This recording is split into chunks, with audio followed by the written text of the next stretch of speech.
My name is Laura, and I'm a nurse. After another busy day at work, I head home. As usual, I got home a little late today. I'm home. Welcome back. When I walked in, my daughter, Meg, greeted me. It must be really lonely for a third grader to wait at home alone every day. Whenever I see Meg, I always feel sorry for her. But still, I guess other nurses envy me because I work at the town's hospital and don't have to do night shifts. Where's your dad today? He hasn't come home yet. I wonder when he'll be back. I feel like I haven't seen Dad for a long time. Oh, I see. My husband, Stan, is a workaholic and hardly ever comes home. I don't even remember him spending time with us, like eating together or helping around the house. Actually, he does spend time with his family, just not with Meg and me. On his days off, he goes to his mom's house to do yard work, clean, and have dinner with her. Stan never comes to Meg's soccer practices or spelling bee contests, even though he's always helping his parents. Because of this, our relationship isn't great. I'm sorry, honey. I'm so sorry for making you feel lonely all the time. I'm fine. You come home every day, Mom, so that's enough. Oh, Meg. I hugged Meg tightly. If we were a normal family, we would spend more time together and be happier. No matter how many times I apologize, I know it'll never be enough. How did things end up this way? Then one day, Stan came home at a normal time, which is very rare. But both Meg and I had grown distant from him, and we didn't talk much. While we were eating dinner in silence, Stan suddenly spoke up. Hey, why don't we go to Hawaii for the upcoming holidays? What? I couldn't believe what I was hearing. Stan was inviting us all on a trip. What was going on? We haven't had a proper family vacation in years, he said. I thought it would be a great chance to celebrate my mother's 60th birthday too. And it might be nice to do something like this once in a while. He was putting his mother first again, and I was fed up. But when Meg heard about Hawaii, she got excited. We can go to Hawaii. I want to go. I really want to go. Meg was thrilled, and I understood why. This would be her first trip to Hawaii. But I wasn't sure I could enjoy a family trip after all these years, especially with Kate, my mother-in-law. If Stan wanted to celebrate Kate's 60th birthday, he should have told me about it sooner. Still, since Meg was so excited, I felt it wouldn't be right to refuse. All right, I guess so. It's been a while since we've all been together as a family, so let's go, I said, nodding my head. On the day of the trip, Stan and I had to work, so we planned to meet at the airport. That day, my work was unexpectedly busy, and I ended up running very late. After finishing work, I hurried to the airport with Meg. After taking the bus, we finally arrived, but then something surprising happened. They're not here. Stan and Kate were nowhere to be found. I searched the airport, but they were nowhere in sight. Where did they go? I didn't get any calls from them, so I tried calling both Stan and Kate. The number you have dialed is either not powered on right now or has no signal. I kept hearing this message. Feeling desperate, I asked the airline staff at the reception desk for help. One of the staff members then asked me, Are you Miss Laura Martin? Excuse me? Yes.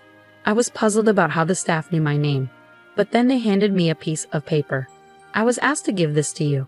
A paper? I was shocked by what was written on it. I couldn't wait any longer. It'll just be the two of us going on this trip. Stan, if you can't be on time, then we won't take you. Why don't you just camp out somewhere around here? Bye, Kate. What is this? Mom, what's wrong? As I fumed with anger, Meg looked at me anxiously. Oh no, it's nothing. It looks like your dad and Grandma went ahead without us. I'm sorry. So we can't go to Hawaii? Yes, we can. We can catch up with them on another flight. I tried to sound positive, but honestly, we didn't have enough money for another flight.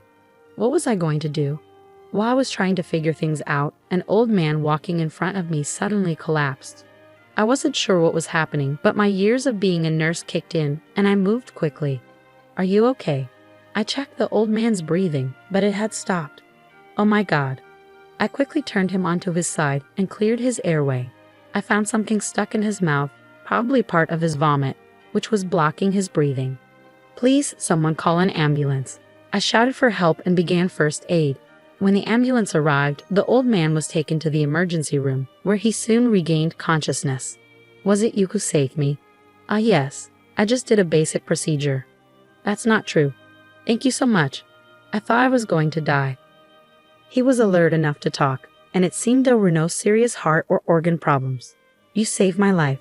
Please let me thank you, James. Oh, no need to thank me. I just did what anyone would do. By the way, were you traveling somewhere? Oh yes, I was supposed to go to Hawaii with my daughter, but we missed our flight. Oh no, that's awful. I feel terrible about this. I quickly waved my hand to reassure him.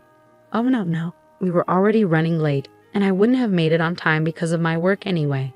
You didn't do anything wrong. I was just thinking we might go home, I said with a sigh and a laugh.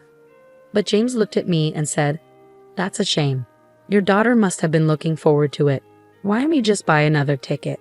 Well, I'm a bit embarrassed to say this, but we don't have enough money right now. When I said this with a sad look, James nodded thoughtfully. Okay then, as a way to thank you, I'll buy both of you the tickets. That should solve the problem, right? Oh, no, I'm sorry for the trouble. It's completely okay. Hey you. James called out to a female staff member walking by. He then borrowed a cell phone and made a call. Oh, can I speak with you for a moment? James talked on the phone for a few minutes before hanging up. Oh, really, we're fine, so you don't have to worry about it. If I don't thank you somehow, I won't be able to rest easy, James said. At that moment, the paper fell out of my pocket.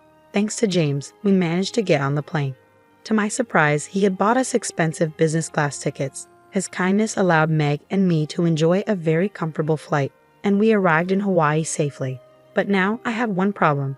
I hadn't asked Stan and Kate which hotel they were staying at. Hello, are you Laura and Meg? A man called out to us. Ah yes, that's right. But, nice to meet you. When I wondered how the man knew my and my daughter's names, he handed me his business card. It had the name of a well-known logistics company that even I recognized. I heard about you from the chairman of our company. Thank you very much for that. The elderly man you helped at the airport is the chairman of our company. Oh really? I was shocked to learn that James, who we met at the airport, was the chairman of a major company. We will take you both to your hotel on the chairman's orders. Please enjoy your trip to Hawaii, he said as he led us to a black limousine. I had never been in a car like that before. Wow, it's amazing, Meg exclaimed, thrilled to ride in a luxurious limousine for the first time. I made sure my shoes were clean before getting in. The view of Hawaii from the windows was stunning. It felt like an endless summer. At one point, I was worried we wouldn't make it, but I was so relieved that we did. Meg was glued to the window, taking in the sights. When we arrived at a huge, luxurious hotel, I suddenly realized something important. Oh no, I didn't book a room, I whispered to myself. Oh, please don't worry. We've already reserved a room on the top floor, the man said after hearing my quiet concern. But I don't have enough money for this. You don't need to pay anything. The bill has already been taken care of. Oh, really? I was amazed at how far James had gone to take care of us. This VIP treatment was overwhelming and unfamiliar. After we entered the hotel, I was astonished by our room. It was a suite, far too spacious for just two people. The view of the ocean and the stunning sunset from the large windows was absolutely breathtaking. We had a dedicated hotel staff member available to assist us with anything we needed. The food was incredible, beyond anything I could describe, especially the steak, which was grilled right in front of us. It was the best meal I had ever tasted, and I was constantly impressed. While Meg and I were strolling around the lobby after dinner, we heard some arguing voices coming from a corner. Are they? It was my husband and mother-in-law arguing with the hotel staff. Hey, what are you both doing here? When I called out to them, Stan and Kate looked up, surprised. What? Why are you both here? What do you mean? We came here as planned.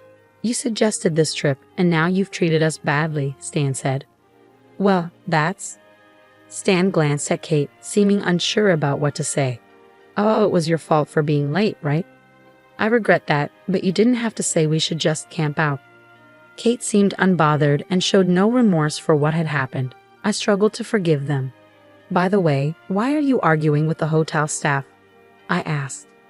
When I tried to check in, they told me to leave. I don't understand why, Stan said angrily. Is there a problem? I asked the hotel staff. The hotel staff began to explain.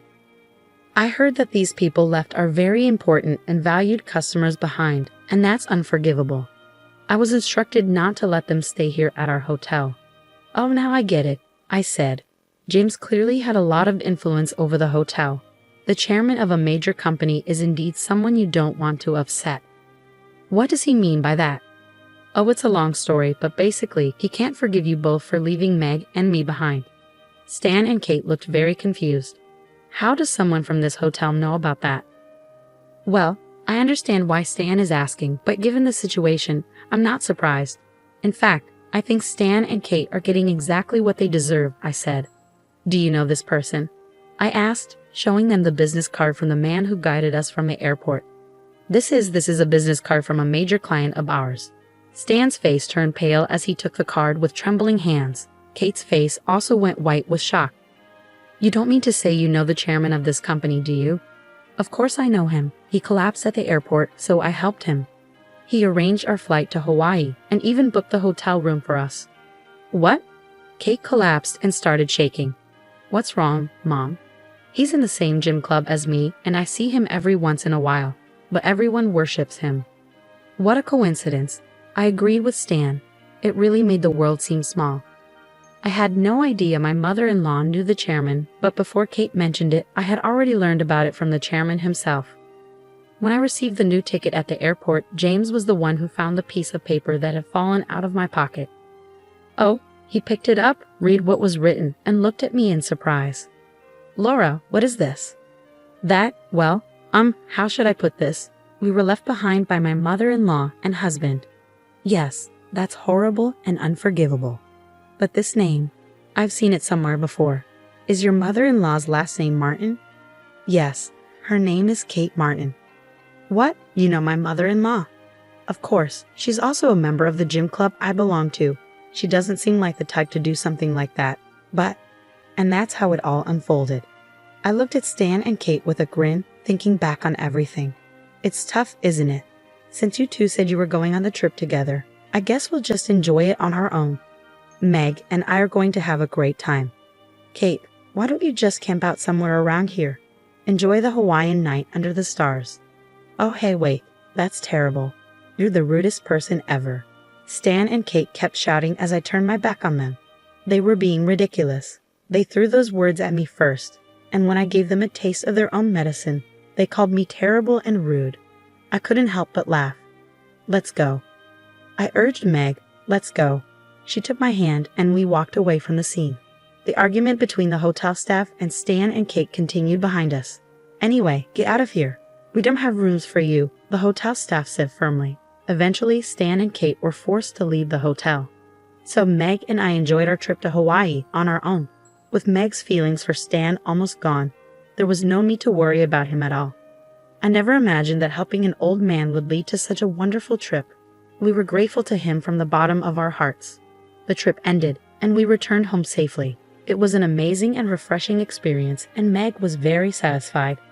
As for Stan and Kate, who had been kicked out of the hotel, it seems their troubles didn't end there. After returning from Hawaii, Stan came home exhausted and disheveled. It turned out that the chairman's instructions had been shared with all the hotels in Hawaii.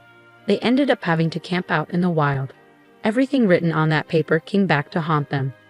Other difficulties soon followed for Stan and Kate. Stan was suddenly called into his boss's office and informed that the contract with James's company was about to be canceled. Kate faced cold treatment from the other gym club members and eventually left the club. She was practically expelled. Her only hobby had been staying in shape, but the incident scared her so much that she gave up working out and now spends most of her time watching TV. Stan and I decided that continuing our marriage would be too difficult, so we officially divorced. I got full custody of Meg, and I didn't receive any alimony or child support. My income was similar to Stan's, so supporting Meg was manageable. I have no intention of seeing my mother-in-law again. Despite everything, this whole experience felt oddly surreal. Looking back, it's strange how being late at the airport led me to help the chairman of a major company whom Kate knew. Thanks to him, I got to experience one of the best trips to Hawaii. It almost feels like fate was guiding me. My relationship with Stan didn't work out except for the fact that I have Meg. Maybe there were miscommunications due to our different work schedules, but I believe the outcome would have been the same even if I had stayed a housewife. Stan would have always prioritized Kate over us. I have no regrets. I have the most adorable and precious daughter in the world. and I don't need anything else.